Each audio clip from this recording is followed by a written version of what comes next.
Kök maykılık ay çolpan. Abduri Ahmet Egemberdi.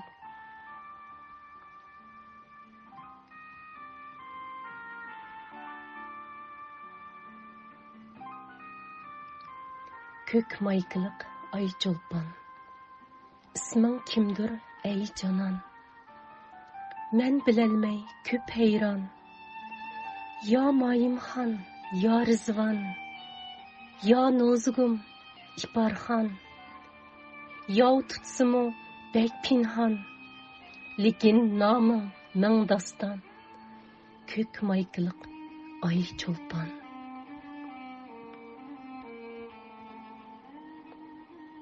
Bilmisemmi namыңni.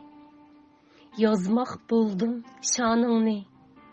Aqlap nomus arыңni. Razı qilib el yarыңni. Berdin aziz canыңni.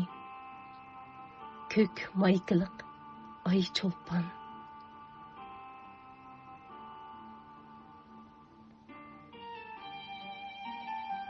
Çolpan desem yoruqsan.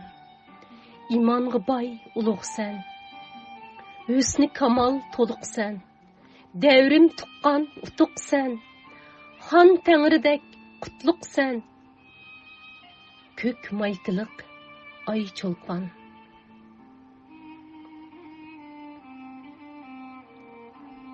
Yav tosumu yolungni. Uğrap oң hem solungni. Egmey kayser boyungni. Neyzi qilib qolungni. Dadil aytding sözungni. Kök maykılık ay çolpan. Yo'qol deding yerimdin.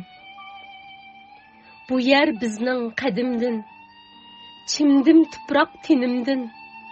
Daryo suyi qinimdin. Ortiq mening jinimdin. Mertlik yog'di tilingdin. Kök maykılık ay çolpan.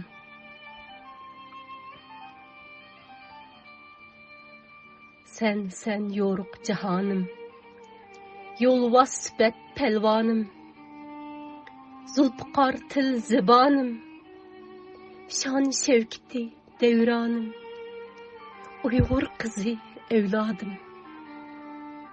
Kök maykılık ay çolpan.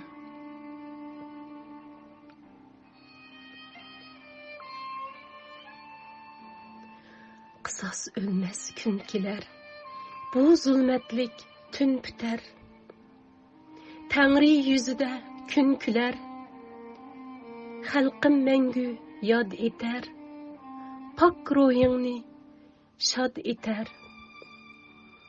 Kök maykılık ay çolpan.